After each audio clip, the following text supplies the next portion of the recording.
What's happening, guys? Welcome to the Dynasty War Zone, the People's Dynasty podcast, streaming to you live on the Player Profiler network of shows. It is your boy, it is Memphis, and on tonight's show, we're going to be talking about 2023 and its riskiest rookie picks for Dynasty. But I'll tell you who's not risky, but he's always been worth the reward. He is my co-host. He is the man of the hour and the man with the power. Jerry Sinclair, buddy, what's up? Just like every single introduction, you never let me down, and I appreciate that thoroughly. Randall, here's the thing. We are on the precipice of the NFL draft, and if there's one thing that could be any more arousing than that to somebody that would listen to this podcast or have a podcast talking about these sorts of things, I don't know what it could possibly be. To say that I am excited is a steep appreciated statement, because I am so ready. I could run through my wall if the old lady would not be upset, and we would definitely lose our deposit, but it's fine because it's worth it. Damage deposit gone. Just draft is here. Honestly, my landlord's a nice guy. I think he would understand. He would. It's draft week. I'll be honest. I'm just ready for it to be over. I want to know where guys are going. We've analyzed the 40 time. We've looked at measurables. We've done all that. I'm ready to draft. Now, when is your first rookie draft? I'll tell you, Tyler Gunther of the Dynasty Happy Hour. I'm in a league with him and, the nerds and a bunch of other podcast hosts, if you will. And we'll start Friday, maybe Saturday night. Like Saturday night, I think is like 6 p.m. is my first draft. When's yours? When's the first go live? The official draft, I think, is like Sunday at noon or something.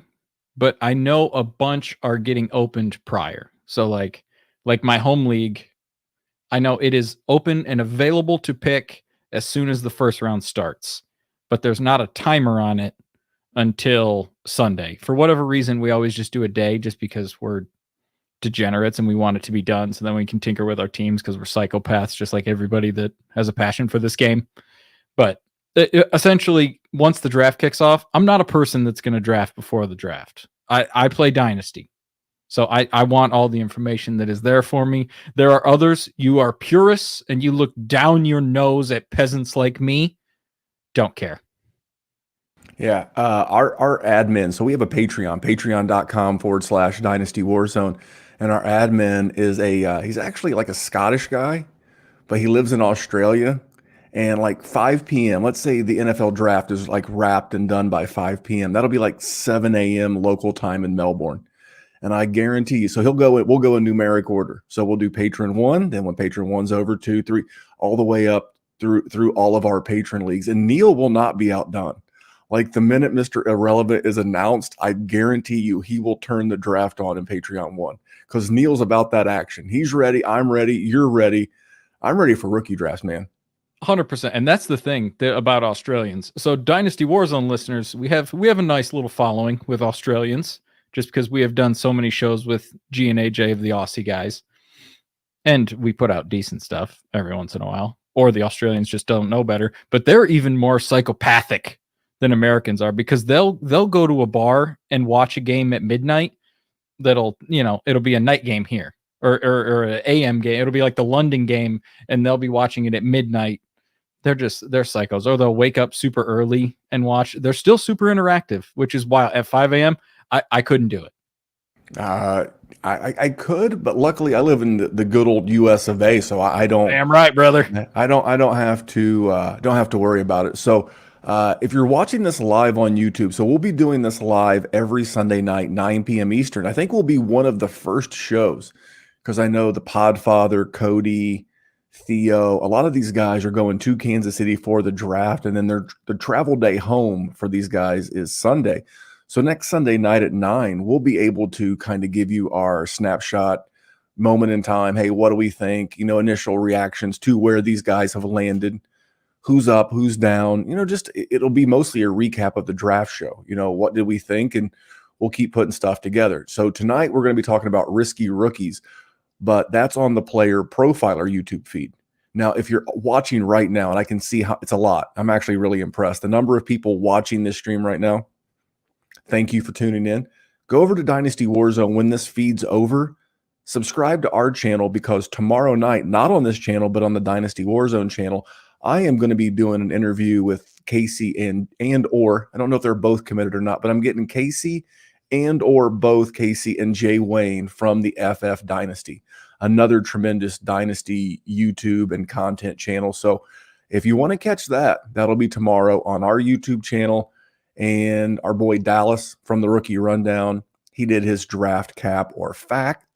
A lot going on, Jer. Just a lot. Everybody's got a ton of shows. The one thing that we are going to do, normally we launch our bonus show on Friday. I'm going to launch that on Tuesday this week. Just look at you guys, just a man of the people. Maybe I'll jump on. Maybe I'll get a hold of you and we'll do like a bonus show on like Thursday night. During, I don't know. We'll figure that out. But these people are here to talk about risky rookies. But Jerry, you know what we didn't do last week that we normally do? Oh, I know where you're headed. Well, kinda. So good people, bad tweets. So that's where Jerry or I see a tweet on Twitter and we're like, man, this is bad. This is bad. This is bad for Dynasty gamers. This is bad for everybody.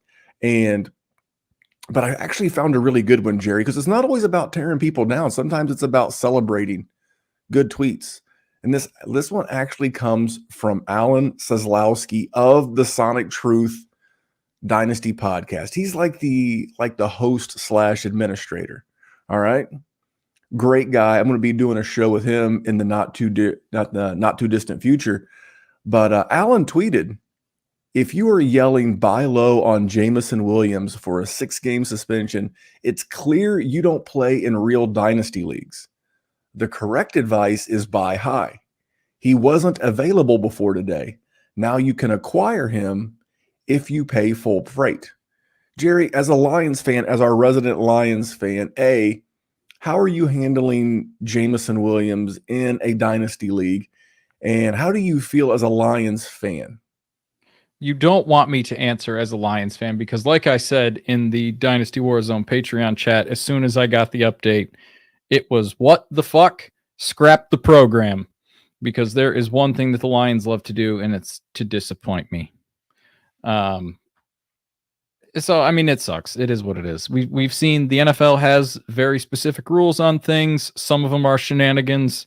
This is probably one of them, but it is what it is. There is no getting around it. That kind of stuff is always just going to happen. As far as for Dynasty, I don't want to say buy high. I mean, I know you sort of want to avoid that, but why did you love the tweet? Because I am teetering towards not caring about Jameson Williams. And I know that's a little hot takey, but honestly, the guy played a third of the season last year. He caught one pass. I mean, I'm a Lions fan. I want this man to be a superstar. He caught one pass. It was pretty. Don't get me wrong, 40-yard touchdown. I loved it. I screamed. I fist bumped. I had a good time. So he had the injury, which, whatever. That is what it is. It's behind him. He comes back. He's not very productive. And then now he's suspended for, even if it's a shenanigan reason, it's still something. It's just another something. And the other biggest issue, he's always going to be second fiddle to Amon-Ra. Since Jared Goff walked into the D and donned the Honolulu blue and silver, Amon-Ra and him have been two peas in the pod. They've been peas and carrots, like Forrest Gump would tell you. And I just don't think Jameson Williams is ever going to be able to jump that. So let me ask you a question. If the correct answer is to buy high, what is the value at right now? Let's say rookie picks. Give me a ballpark rookie pick that you want to pay Jameson Williams for. Because I'm guessing if you believe in Jameson, it's 109 or something. Well, I want to give 111. See, that's what I'm saying. I don't think the Jameson Williams owner is going to do that. Probably not, but I would love to give 111. 111 would be my goal. So on the Sonic Truth podcast on Wednesday night, we did a live mock draft. It was Matt Kelly, the Podfather, Theo, Cody, Alan was the moderator. We had Jax Falcone, and I would absolutely love to get out of the 111. As a matter of fact, forget Jameson Williams for just a second. I would love to get out of the 111, period. because it gets really dicey. If you have like a GM in your league that's got like 204 and 205, because you know how sometimes that future second, if I can get 2 early to mid seconds for like 111, do it, because there is a significant tier break in a super flex league where I want to get out of that pick.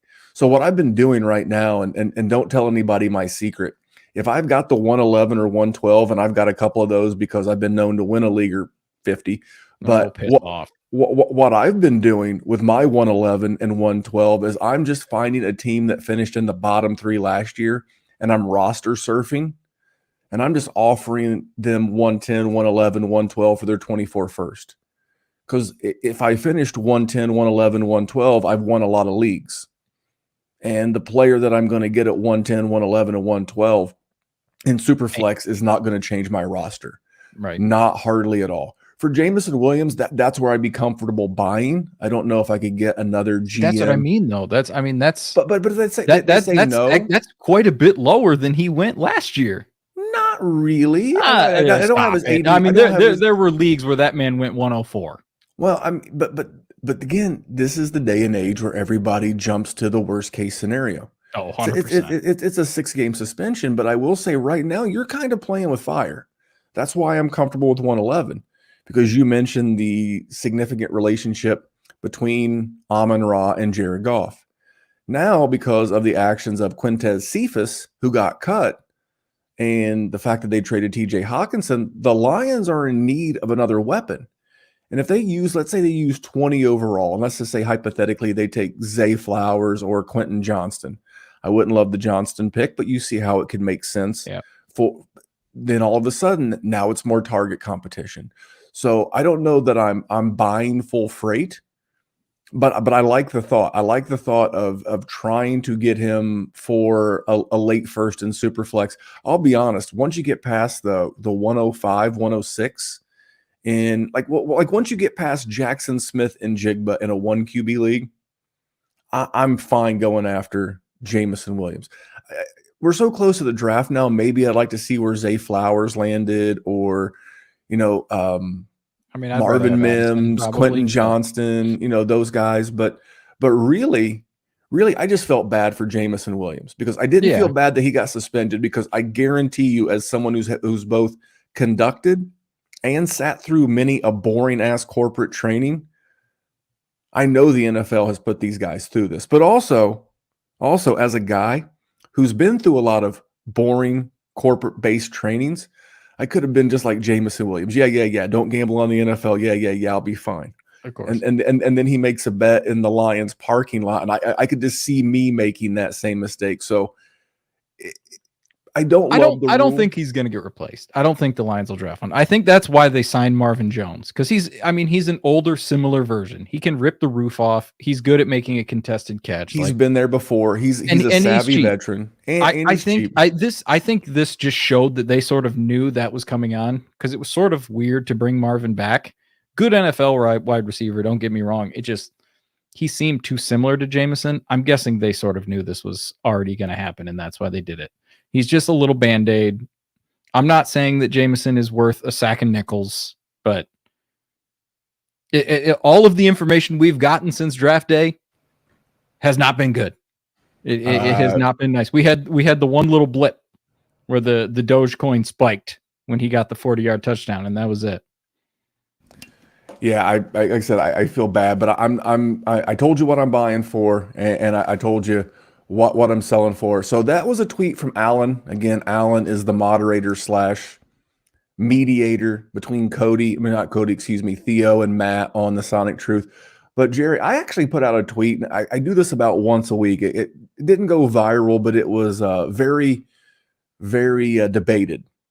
And I put out controversial, if you will. Controversy, but controversy creates cash.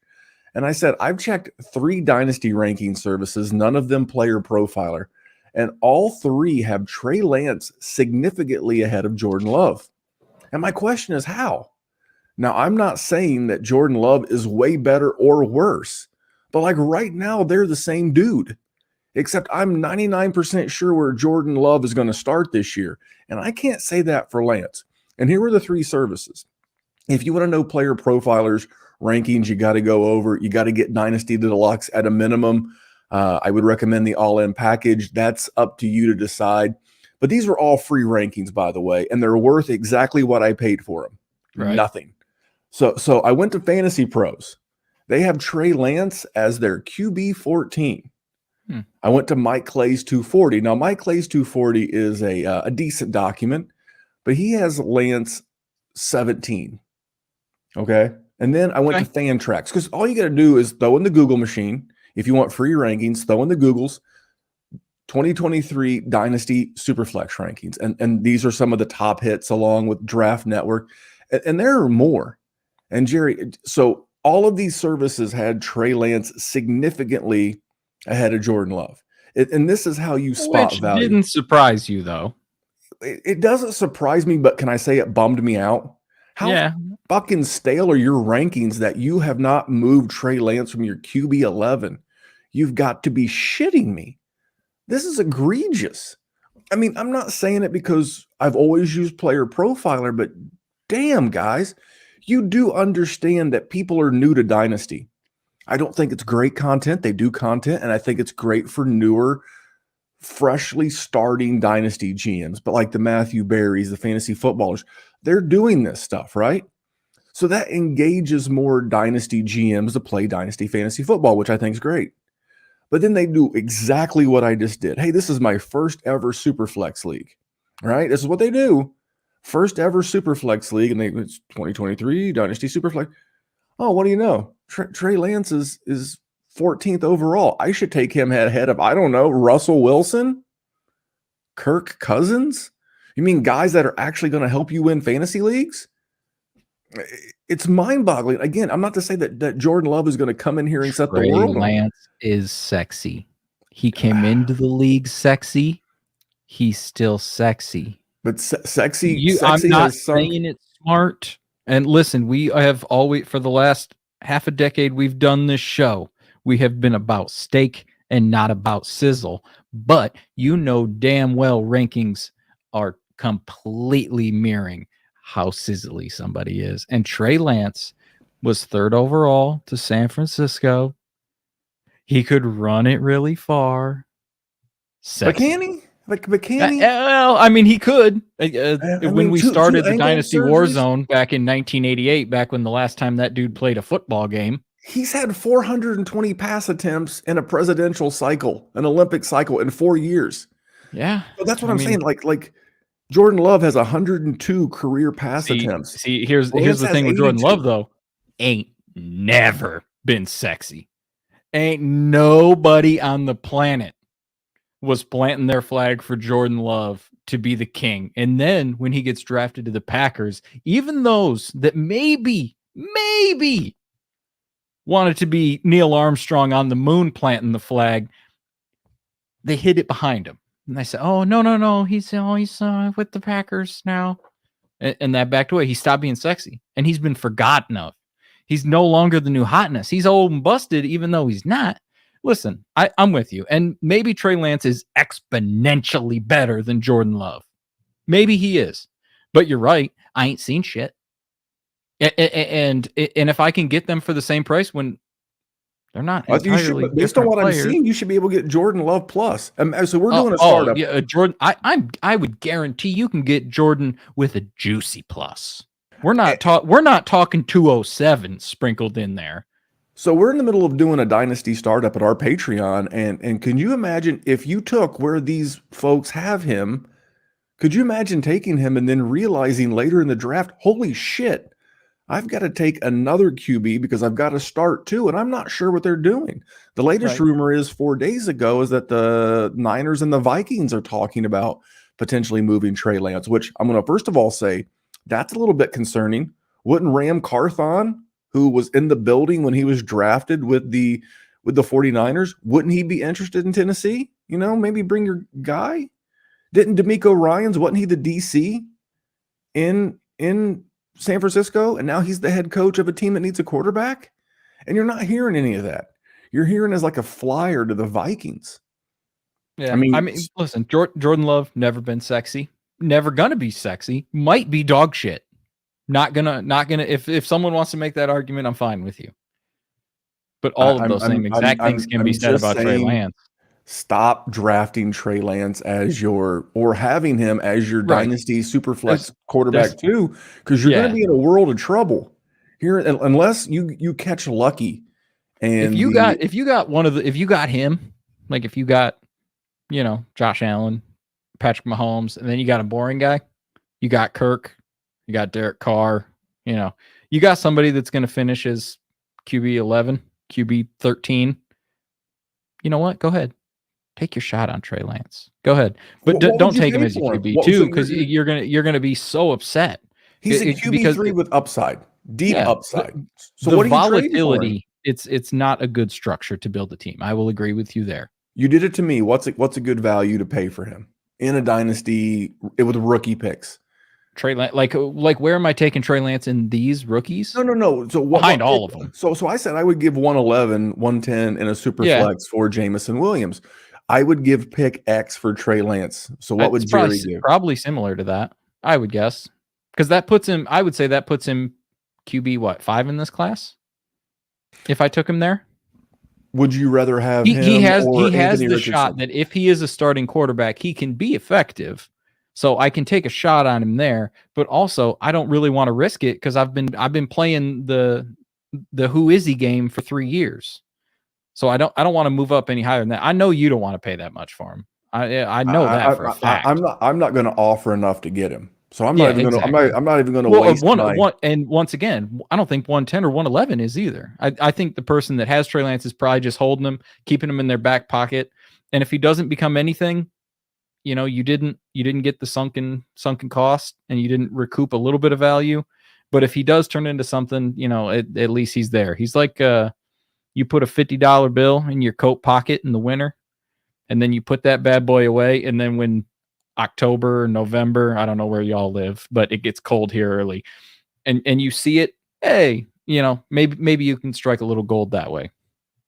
Well, you're gonna have a tough time getting him because the GM that has Trey Lance on his roster is probably a Trey Lance fan. But that makes him even more Jordan Love like. Is that you may if he gets traded to a team like Tennessee, there's a good chance they could run. They're not trading Ryan Tannehill. It costs them more money to get rid of Ryan Tannehill than to keep him. Not to say that he wouldn't start some. Your best case scenario as a Trey Lance GM is that he lands with like Houston. That's your best case scenario. Houston is literally your best case scenario. Tennessee's your second best. But if he goes to Minnesota, the team that won the division last year, they should be looking to repeat. I know Kirk Cousins is on his last year of his deal. Some rumors about the Lions too. Not to keep talking about the Lions, but I've been hearing a lot of that lately. On that note, these bad dynasty rankings have got me thinking maybe you guys need some good dynasty rankings. So let's listen to the Podfather tell us about good dynasty rankings and the Dynasty Dominator. Now, I know many of you are looking for a secret weapon for your Dynasty League, and I have it. It's called the Dynasty Dominator app. You go to the App Store, go to Google Play. It's right there. It's $5 to download, and then every year it's $5 to load the next incoming class of rookies. You can add Superflex, add tight end premium. It's incredible because it allows you to look up players. It allows you to vote on whether a player is a buy, hold, or sell, and then see the market sentiment on that player. And you can compare their lifetime value rating from Player Profiler to their Dynasty ADP at the FFPC, all in the price lookup tool. And beyond that, we have a trade analyzer, so you'll never lose another Dynasty trade again. And in our settings, you can set this is a win now team, this is a rebuilding team, and then we let you compare players. Look at their metrics side by side, prospect metrics, NFL metrics. It's all there. It's $5 in the App Store. There's some add-ons for Superflex and to buy the upcoming rookie class. Every year, you're going to spend $5 on this thing, and it's going to be well worth it. So there you go, man. $5. Jerry, what's gas a gallon out there in Iowa? $3.50 probably. About $3.50. So 1.5 gallons of gas. Now that's not like for like a month, like a patron subscription. It's not $5 a day, like a cup of Starbucks coffee. It is $5 for the year. And then, like the man said, you have to load the next rookie class in there for $5. With inflation, you're not going to get a better value, and you don't have to see bullshit rankings like I literally had to talk about to start off this show. But Jerry, I'm ready to talk about risky rookies. How about you? Yeah, I mean, listen, we love poo-pooing on some stuff. Let's get it going. Well, I don't know necessarily that. I mean, you always bring it back to poop. You love for those that are new to the show. Jerry loves poop.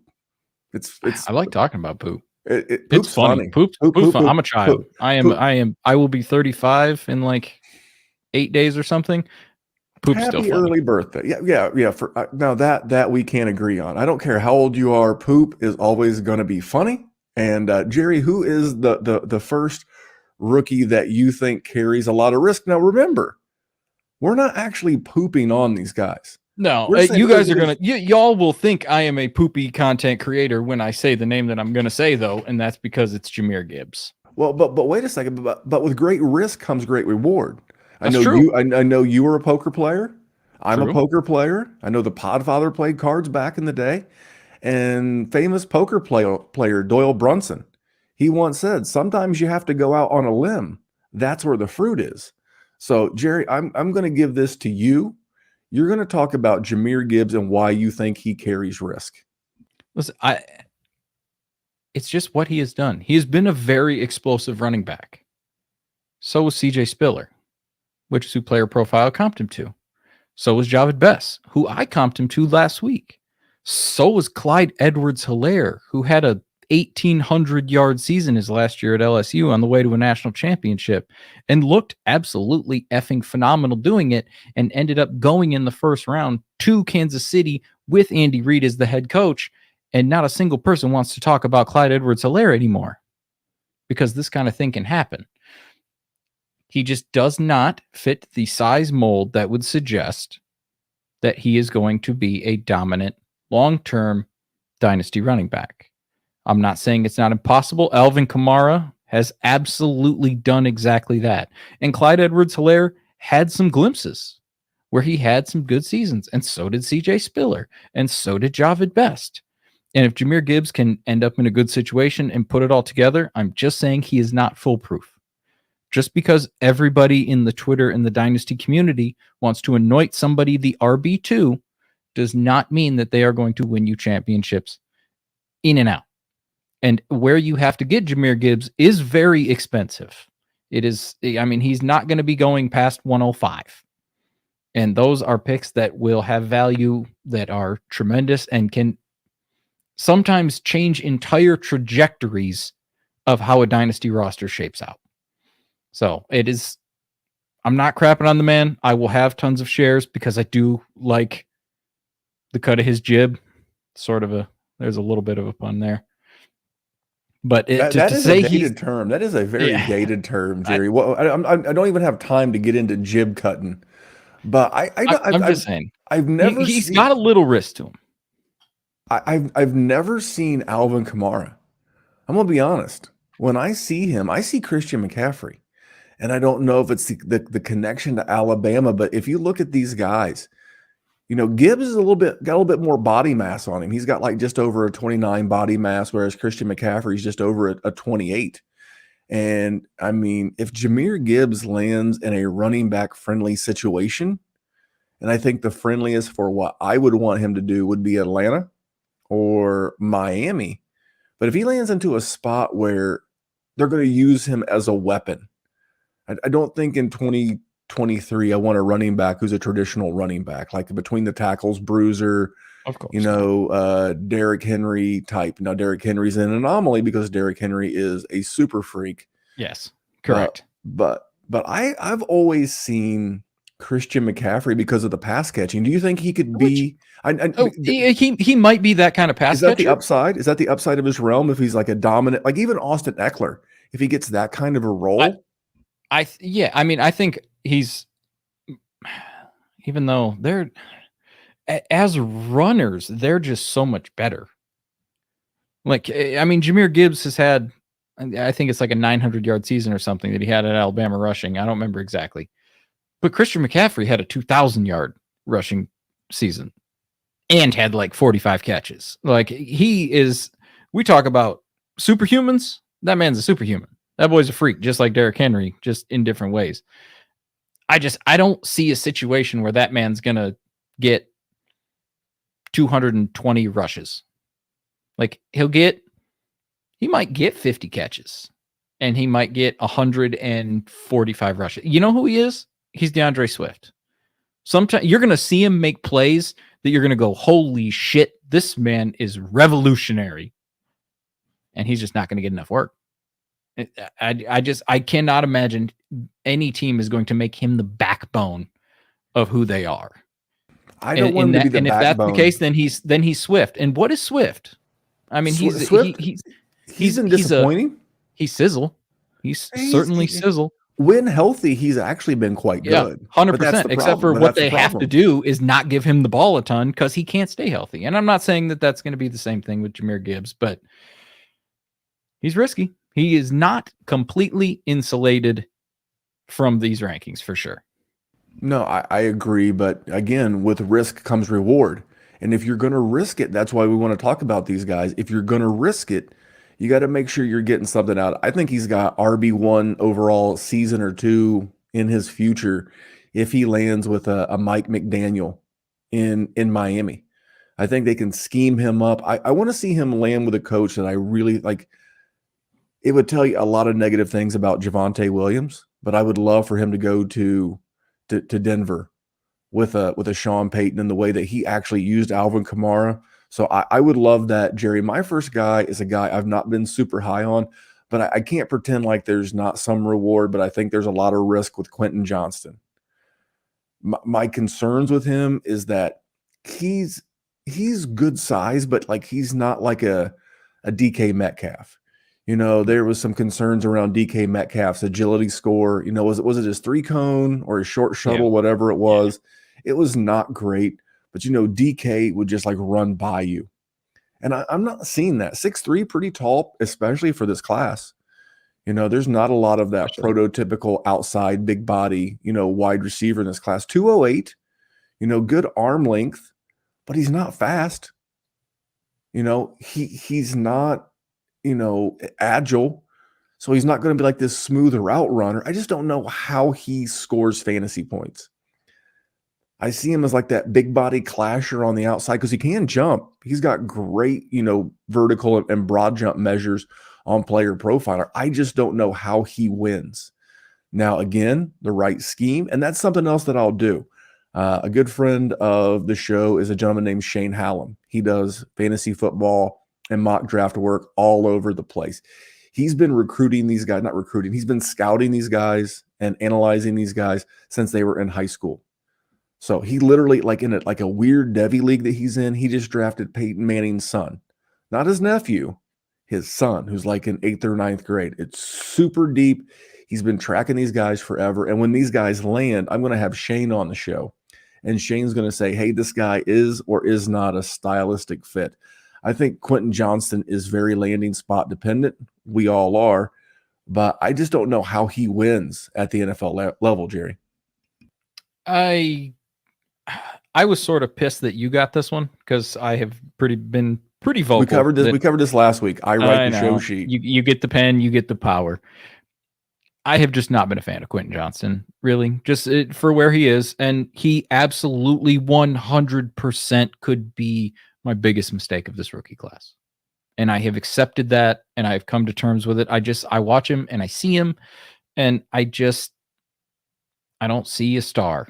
He's good, and he can put on the Jets for sure, and he can make little moves. You know, he loves doing the little spin off of people, doing a little curl route, spin the other way that the tackler is coming from, and he makes some extra yards. And he did great in the playoff against Michigan doing that. He did good against Big 12 defenses. NFL safeties ain't biting on that. They're going right through you, homie. And I think he'll be fine, and I think he'll have a nice long career. I just don't know if he's going to be dynasty relevant. And like I said, could be totally wrong on that. Can I give you dynasty? Not a scout. He's just. Can I give you dynasty PTSD? Yeah. Do you know who his comp is on PlayerProfiler.com? Think TCU wide receiver. It's not Jalen Reagor, is it? No, it's Josh Doxson. Okay. The 2017 wide receiver class. What a time to be alive. Or 2016. Man. Yeah, that was because that wasn't 17. 17 was the big running back class. Yeah, 2016. All right, give us your second rookie that you think has got a tremendous amount of risk going into rookie drafts coming up this, as a matter of fact, a week away. Michael Mayer. Tight ends, man. Michael Mayer, sorry. Mayer, white mask, also stabby knife, also SNL. blue Michael Mayer. jumpsuit. I just tight ends in general, and he's just the most expensive one, which is why he's the one that's going to get named. Tight ends just don't do anything to help us ever. Like, unless you have Travis Kelce, and then there's like 3 guys that are okay, but they don't change anything, and then there's just a bunch of just bleh. And I gotta pay an early second for him to have him be valuable maybe in 2 or 3 years. No thanks. I'm good on that. That's a Jerry thing. Noah Fant, OJ Howard. I mean, Hawk is sort of okay now, but not awesome. David Njoku. I mean, Kyle Pitts is fine. Evan Ingram, like we've been through this. We always go through this. I mean, Eric Ebron. I'm just going down a Lions trail. Brandon Pettigrew. We've had a lot of first round tight ends. We've had guys go in the first round of tight end premium and non-tight end premiums. Like the year Hawk and Noah Fant came out, Dawson Knox was a second round NFL draft pick. He was getting hyped up. It's just we've seen it over and over and over again. And there is not a worse position in fantasy than the tight ends. Kickers are more stable than tight ends are. They can score more points than tight ends do, which is why we as fantasy and dynasty creators have had to create tight end premium. And the tight end premium is not just 1.25. We're talking up to 1.75. You got to start 2. You got to do all this because it's just such a barren wasteland of just pain and agony for every single person who plays the game. No, I'm not going to waste a rookie pick on him. I don't give a damn if it's Kyle Pitts. And if I avoided Kyle Pitts in that draft class, okay. Whoever I picked did better. So when I look at him, I do see the risk. First of all, his picture on, I think I would rather see Michael Myers than the picture they have up of this cat on playerprofiler.com. He looks all sorts of not great, Bob. I do like the fact that he athletically, his best comp is Zach Ertz, because Zach Ertz was a pretty nice run. But I'm going to reference again that mock draft we did on the Sonic Truth this past Wednesday, and it was tight end premium. That was in the scoring format we all agreed to when we were doing the show, because that position sucks. And I said this at the time. I lived through the great tight end class, great in quotation marks, tight end class of 2017, because it was OJ Howard, it was Evan Ingram, it was David Njoku, Gerald Everett, and there's a couple of others that I'm drawing a blank on. I've fallen for this banana in the tailpipe before, and I'm not falling for it again. You know, I can always trade for one of these guys because you're going to need a 2-year taxi squad. Last year, Trey McBride, really liked Trey McBride, but he got drafted to a team that didn't really use him because A, they had Zach Ertz, and B, you know, the quarterback in 2023. So I would rather, instead of investing in like a Michael Mayer, like I love Luke Musgrave. I literally stole Luke Musgrave from the Podfather the other night. You know, Matt's a very good drafter, and I'll give the devil his due. He sniped me 3 good times in that draft. But the one time I was like literally praying, you know, my mic was muted. I'm praying. I'm like, please, Matt, don't. And he didn't. And I took Luke Musgrave because I would rather I got him at the 211 in a 1.75 tight end premium mock draft. And that's the guy I want. You know, I want him, Sam Laporta. I think it's Zach Kuntz. Those are the guys that I'm going to be drafting, because the Darnell Washingtons and the Michael Mayers and even the Dalton Kincaids. Going too early. He's Dalton Kincaid or Meyer. That's going to be the guy the Lions take at 20. You wait and see. The Lions, me, you evil bastard. That's what it's not. Don't blame me. That's what the Lions do. They burn first round picks on tight ends, and then they trade them in division so they can get hot. Different story, but I agree with you. I think Michael Mayer. Now you got me doing it. God damn it. Michael Mayer could actually wind up being very good. I've seen him going like 15 to the Packers, 20-something to the Cowboys, and that would intrigue me a little bit. But where I think I'm going to have to get him in my rookie draft and the guys that'll be going around that, I don't think I'm going to do it, Jerry. Nope. I'm with you. Let me hit you with one of my guys, okay? Yep. All right. My guy is Sean Tucker. And if you've listened to the Dynasty War Zone prior to the last 8 days when we started streaming on Player Profiler, this is one of my guys. Love the size. Love the athleticism. Love the pass catching ability. I think he kind of gets a raw deal. He, in the Dynasty Dominator app, one of the things they have is like teammate score. I've not looked at his teammate score, but it can't be very good. It's Syracuse. They are good at broadcast journalism. They are moderately good at basketball. They have not been worth a shit since the days of Marvin Harrison Sr., Dwight Freeney, etc.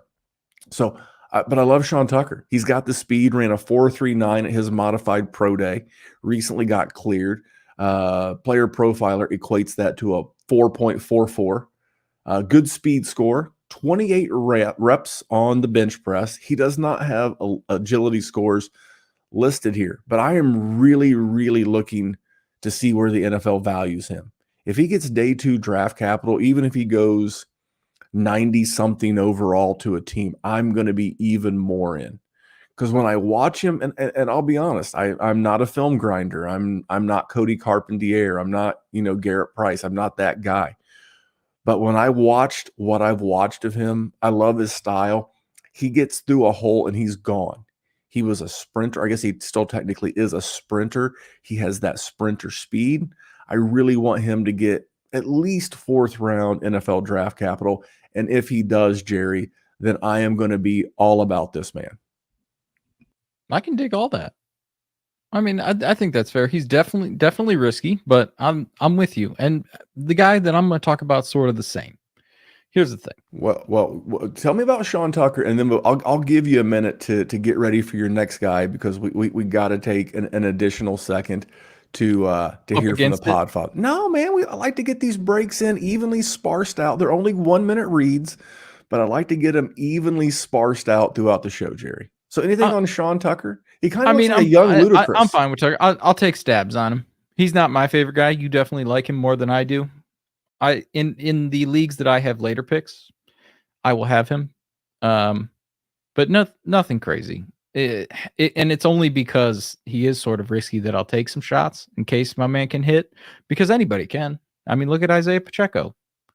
I mean, it happens in the league nowadays. You got to take shots on running backs in those later leagues, because if they can become starters, you're going to far exceed the value in which you drafted them. I'm not going to compare him to Pacheco's. I don't think they're the same running back. Right. No. I know. I just mean late round guy you can turn in. No, say you did good. I mean, but the thing about Pacheco is he has like no insulation. I love him for this year. Like, I really want him to be a thing.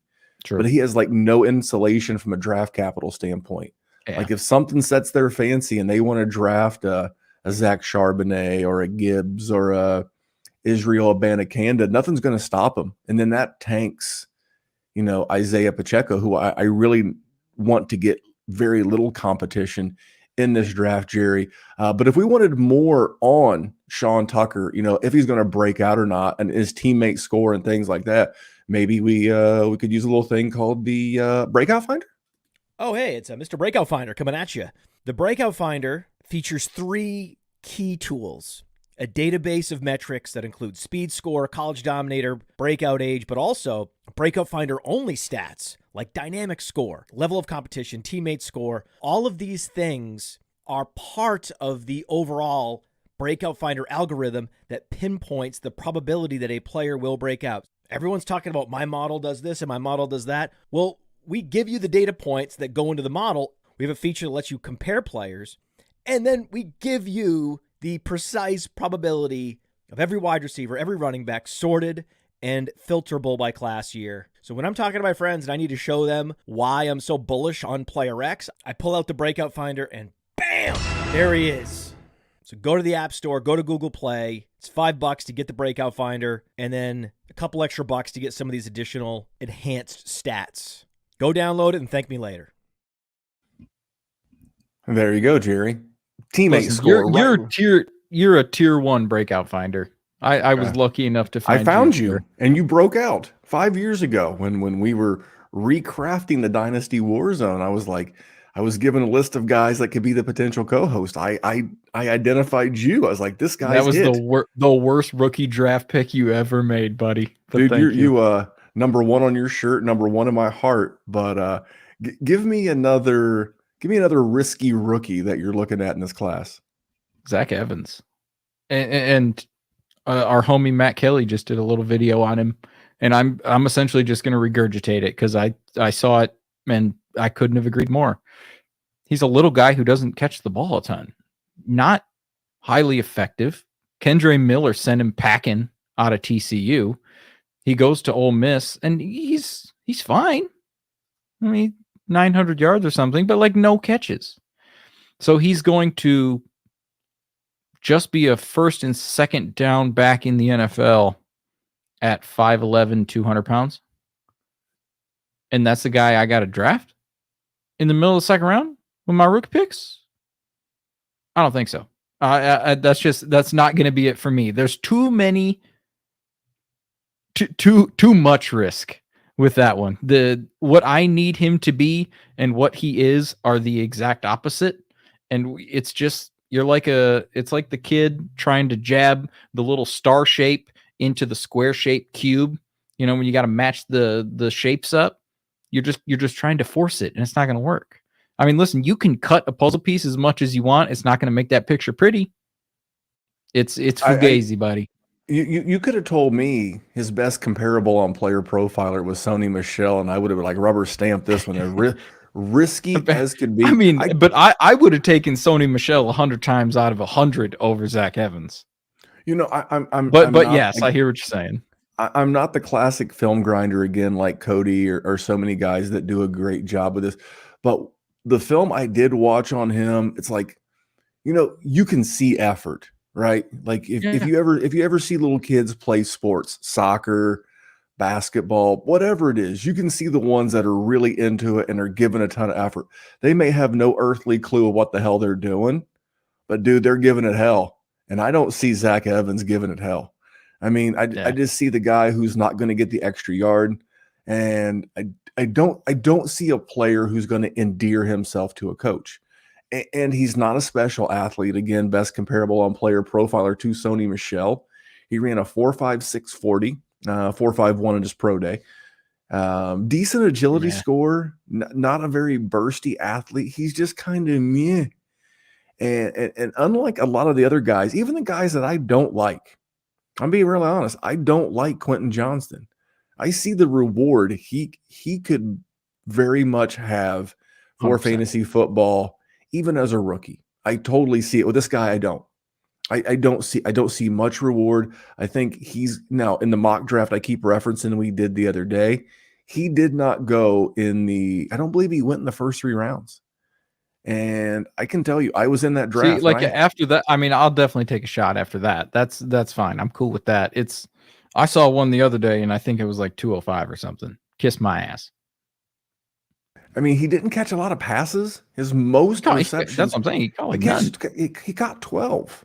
And your boy Kenneth Walker has ruined this for all of us, because Kenneth Walker came into the league with this narrative that he didn't catch a lot of passes at Michigan State, and he caught passes really good in the pros. So now it's always like, now Kenneth Walker has ruined it for me. I'm like, Jesus Christ, what if this guy can't catch passes? I mean, Kenneth Walker did it, but I also don't want to get caught up in that galaxy braining of trying to wonder if everybody can. I would like to think we call that the Matt Patricia, buddy. You're trying to be the smartest guy in the room if you do that. It's tough action, but I've got a running back of my own right that I want to talk about, and he was the guy that was the belle of the Dynasty Ball back in like February around the Senior Bowl. And Tajay Spears. Who was that, Jerry? Tajay Spears. It was Tajay Spears. He literally lowered the boom on Caleb Williams and the USC Trojans in a bowl game. Great game. I saw some ridiculous comps. I saw ridiculous comps to Matt Forte. His best comparable is Myles Gaskin. And dude, Myles Gaskin was actually pretty. I mean, first of all, he just got re-signed to Miami. You talk about a guy like if I told you Miles Gaskin was going to have like a 5 or a 6 year pro career, would you believe me? I mean, Devy players would have told you he was because they loved him at one point. But when he went in the 7th round, I would have said you were higher than giraffe nuts, my friend. Oh, dude, I get it, but like, dude, again, we're people are quote unquote worried about Jahmyr Gibbs' size. Jerry, didn't you say you were worried about his size? Yeah. Tajay Spears is 1 inch taller and 2 pounds heavier. And not the pass catcher. He doesn't have, he's not fast. He ran a 4.54 at his pro day. That equates to is that even a word? It equates to a 4.59 40. He's got a 30th percentile speed score. Now he's got good burst, which means he jumps well. But is that something to write home about? I mean, he's a guy that's probably going to go in the mid-3rd. I'm fine with him there. I still think it's risky. I think the guy's going in that range. Draft capital is going to do a lot to tell me whether or not I'm going to have draft. Do you think he's a day 2 pick? I memean, he has been getting a lot of hype, but that could also just be smoke and mirrors. I don't really think so. I mean, I would like it because I am a Spears guy. I like guys that have good contact balance, and he has great contact balance. I'm with you. Risky as hell. But let me hit you with something real quick. Okay. So so he's supposed to be a pretty good pass catcher, right? And he's not bad. No. Over the last 2 years, he's had 41 receptions. Okay, not the worst. Zach Charbonnet had 37 this past year in 1 year. Yeah. And if I'd asked you before I hit you with those numbers, if I would have said, "Hey Jerry, who's a better pass catcher, Tajay Spears or Zach Charbonnet?" Be honest, would you have said Spears or Charbonnet? Well, you got to remember, I grew up in the shadow of Ann Arbor, so I was with him. But I know that the common narrative would have been Tajay Spears for sure. And he can catch passes, but to me, Jahmyr Gibbs is a pass catcher. 100%. Roschon Johnson's a pretty good pass catcher. Bijan, we don't hear enough. I mean, people talk about he can catch passes. That dude's a pass catcher. I don't think Tajay Spears is all that special in the pass catching game. I think that's what a lot of people who are going to be drafting him are going to hang their hat on. So for me, Jer, I consider Tajay a little risky. Let's hear your final guy. All right. We got to go quarterback, right? We haven't talked to any quarterbacks. I got a quarterback too. You do? Okay. Look at us. We're like real professionals. I went with the guy, won a Heisman, went to Alabama. Bryce Young, man. Here's the thing. Historically speaking, quarterbacks of his stature don't do well. And my man did great. So let's think of the outliers that we're going to have to compare him to, okay? Kyler Murray. Kyler Murray ran a 4.3 40 and ran for a bazillion yards at Oklahoma. Okay, so he's not him. He doesn't compare to him. Russell Wilson. I think he's like 5'11", something like that. Also, great runner at NC State and at Wisconsin. Broke my heart in the 2011 national championship while I sat on the 3rd level of Lucas Oil Stadium. Saddest a football game has ever made me. Russell Wilson spit in my face that day. Bryce Young ain't doing that. You know how many rushing yards Bryce Young had last year, Randy? Ballpark? 9. Okay, more than that. He had 185. 100 of them. 100 of the 185 that he had was in the first game against Utah State. So over the next 12 or 13 games, he had 85 rushing yards. Would you suggest that that is a person that is going to run the ball? I hope that he doesn't. I would argue that he is not going to be a very efficient runner in the NFL. So that means he's a small-statured quarterback who's going to have to sit in the pocket. And you know who that means I have to compare him to? Drew Brees. So I need this man to be Drew Brees to be successful. It's a tough sell. Is all I'm saying. I'm not saying he can't do it because he has looked great and he has had good talent at Alabama, not as good as it has been in the past, but still very good.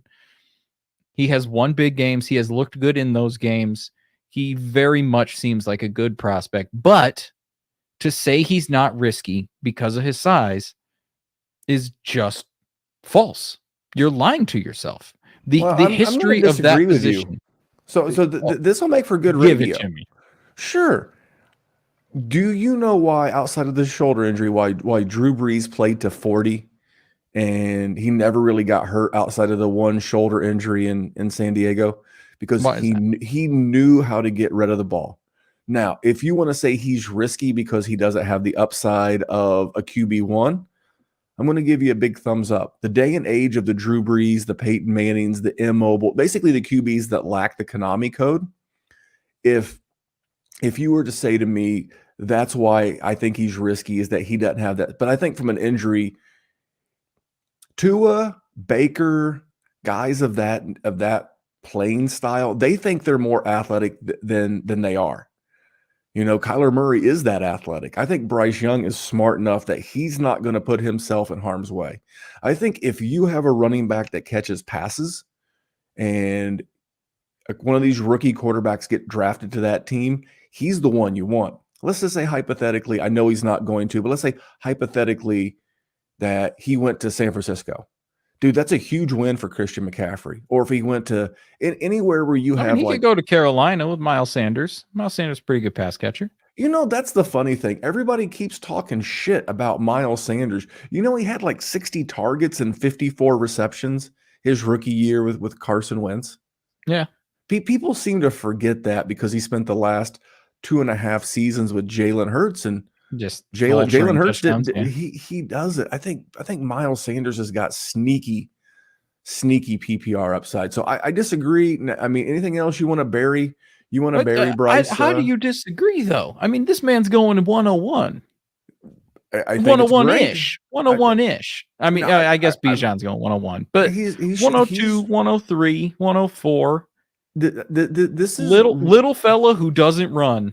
Little fella. I need him. I need it. If that's going to be the case, the only outlier is Drew Brees, which means I need him to be Drew Brees, and that's just but what psychotic. if he can be Kirk Cousins? What if he can be Kirk Cousins?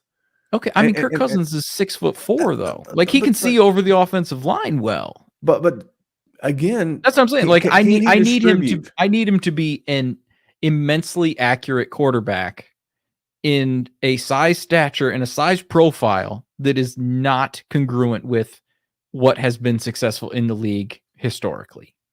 It's a tough sell. I understand. I'm not saying I'm not going to have Bryce Young, but his cost. What QB is he for you? What QB is he for you? Probably 3. I mean, I still like Stroud. Congratulations on getting that wrong. He should be 2. But I'm going to take a shot on whether Will Levis or Anthony Richardson ends up in a situation that I find arousing. I'll probably put him either one of those at 2, just because I want to try and hit the grand slam with it. But also, I just think Stroud's nice and safe. I'll plug in Mr. Safe Man, and we'll call it good. Well, but also, let me just say, I'm more likely to just take Jackson Smith and Jigba with any of those rookie picks over any of these quarterbacks, but that's me. And I know I've referenced it several times, but go listen to that Sonic Truth mock draft. I think Jackson Smith and Jigba did go 2 overall, if I remember correctly. That's where he would go for me. And so I have a quarterback as well, but this bears repeating. This is the first year I've done it, and I'm starting to hear more people say it. I'm not saying I originated it, except I originated it. And that is, you should draft these 4 quarterbacks this year based on your current roster. Again, if your QB2 is someone safe, like a Kirk Cousins, a Derek Carr, who else is safe? Like an Aaron Rodgers is even technically safe, even though he's maybe got a year or 2 left.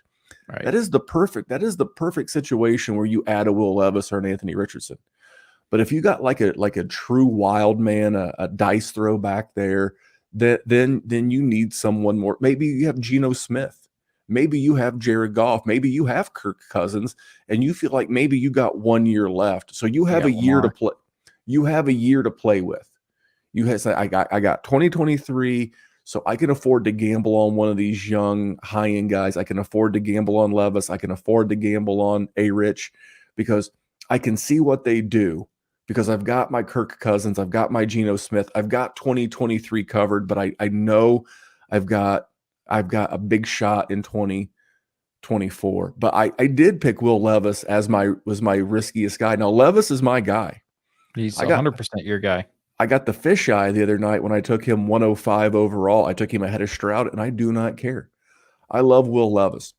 Now, the one thing that concerns me about Will Levis, that would concern me with any of these quarterbacks, which is the exact opposite of why I don't think your boy Bryce Young is that risky, is Will Levis took a lot of sacks last year.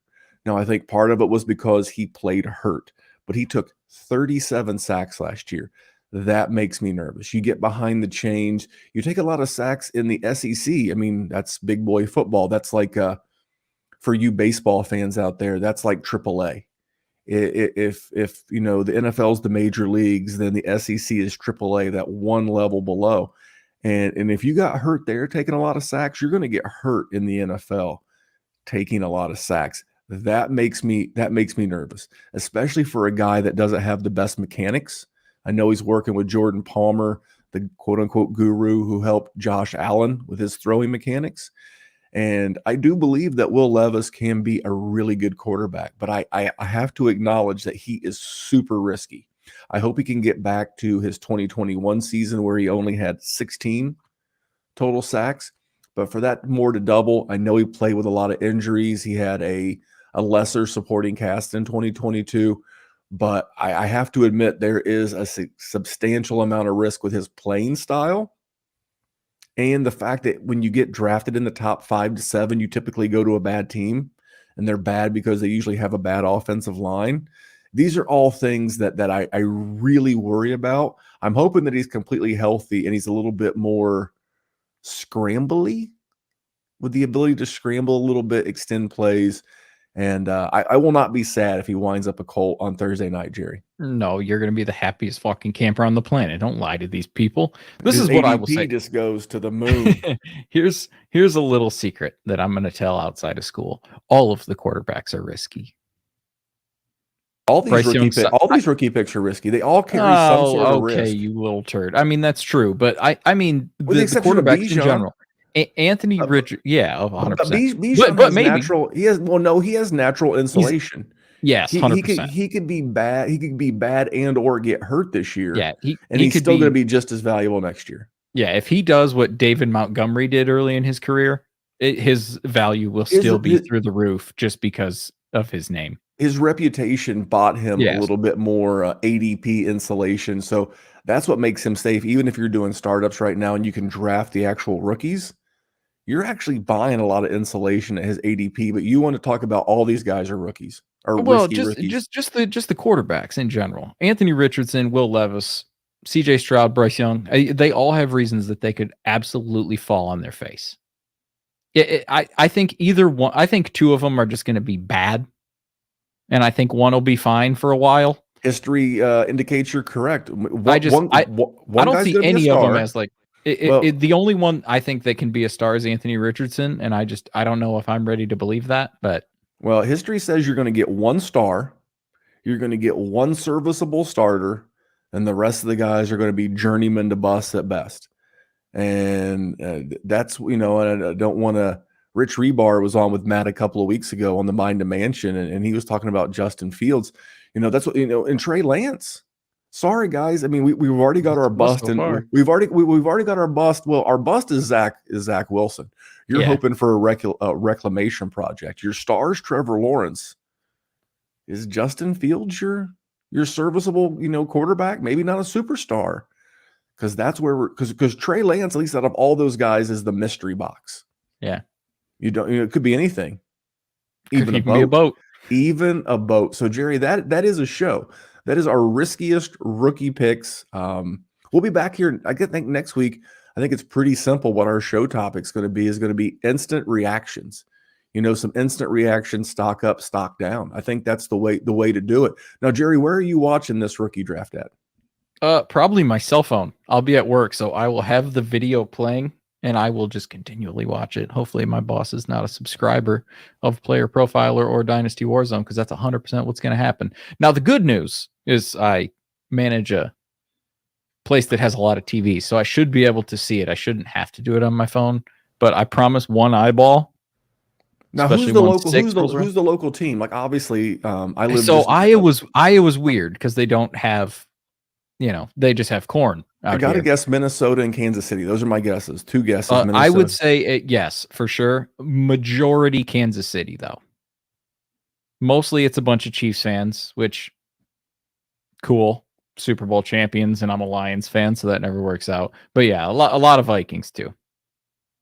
All right, last question. I'll get you out of here. Is there a trade? Like we heard the rumor of an alleged trade for Derrick Henry to the Philadelphia Eagles over the weekend. It's not been confirmed. I think that makes sense though, because this is the last year that Jalen Hurts is on that cheap deal. Because the following year, that big extension he just signed kicks in. The big money really kicks in. The big Yep. cap hit kicks in. And I think Derrick Henry's contract's pretty easily able to get out of after this year. Plus, he's like 29. So this kind of has that all-in feel. Are there any other trades like that that really have you on the edge of your seat that you think you'll see in the next 3 to 4 days? You know, I mean, that one would be awesome just because I have actually traded for a ton of Derrick Henry just because he's old and busted, and dynasty players don't like old and busted players that get 1,700 yards 4 seasons in a row or whatever he's had. I love him. It's though. funny how that works. Yeah, right. I love guys who get They like, love sizzle. They just don't like steak. But honestly, I'm just excited for the draft because I know, like, we're gonna get Aaron Rodgers is gonna get moved on the draft. I would guess. I'm assuming at this point that's what that has been, waiting on. There's gonna be some fireworks. I got a hard time believing to see how free agency has shaped up over the last couple years in this league and how draft night has turned out. I mean, tons of trades. I mean, we had multiple wide receivers going last year.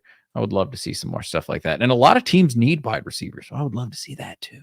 isn't that wild that this class is not great from a wide receiver standpoint? I mean, I like Zay Flowers and I like Marvin Mims way more than most.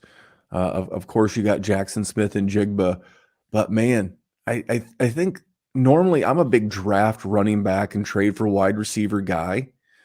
I came away from that mock draft the other day without a running back, and I didn't love it because it felt very atypical for me. Like Right. normally I'm gonna take a stab, but again, the Podfather was right in front of me, and he was taking significant value at the running back position. Like he was just vacuuming it up right in front of me. So that didn't help.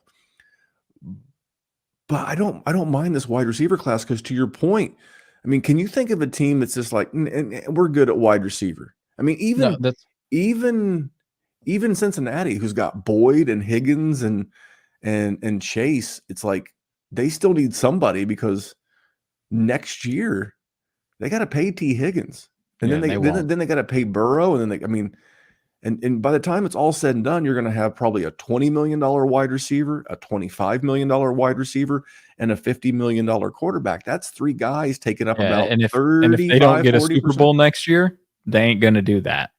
Yeah, Not a shot. So I think that's the big trade that you could see.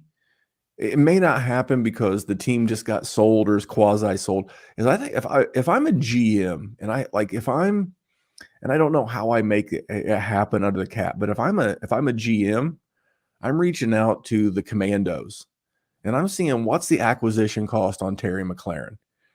Signed an extension, got the deal. You kind of know how you would be able to. They ain't gonna win nothing. So I mean, you're paying a guy. You got Jahan Dotson. If I guess they wouldn't trade with the Cowboys, but there's got to be like if you're an AFC team, how do you get Terry McLaurin to the Chargers? right. Or maybe not the Raiders, but you kind of get my point. You got to be able to fit it cap wise, try to get him to another conference. But Jared, I could sit here and think of hyperbole and just get crazy in the And weeds this all time night. next week we won't have to, buddy. We won't have to manufacture any more content. We've talked about all the 40s. We've talked about all the burst scores, all the player profiler comparables. None of that shit matters this time next week. Next Nope. week, make sure you're tuned in not only to the player profiler YouTube channel, but the Dynasty War Zone YouTube channel. I did drops during the body of the show for the Dynasty Dominator app and the Breakout Finder app, as well as I threw out and mentioned our patreon.com/Dynasty Warzone. I threw all that out there, and I 100% get and respect if you're not able, because sometimes we're just not able to True. donate or subscribe to do everything we want to do. We have other responsibilities. Totally cool.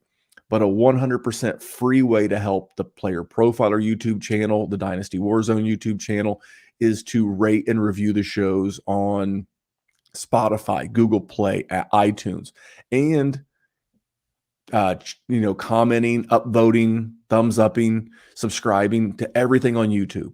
All of those things are free. Take just a few seconds of your time, and all of that helps both channels. So search Player Profiler everywhere, search Dynasty War Zone everywhere, and you'll continue to get more of our Dynasty content, Jerry. It's the 101 of helping us out. It's the 101 of help. It's the freest 101. There's tons of ways to help out Player Profiler and the Dynasty War Zone. We love talking shop with you. Make sure you get in here next week. We'll be more than happy to answer your questions. How about that, Jerry? Oh, so ready. I am so ready. ready. Well, let's get out of here, man. There's another show coming up behind us. At least there usually is. But that man's name is Jerry Sinclair. You can follow him on Twitter at JerrySinDWZ. You can follow me at DWZ Memphis. You can follow the show everywhere at playerprofiler.com and at Dynasty Warzone. So let's get out of here, Jerry. And remember, we're just trying to make the world a better place for fantasy football. See you guys here next week.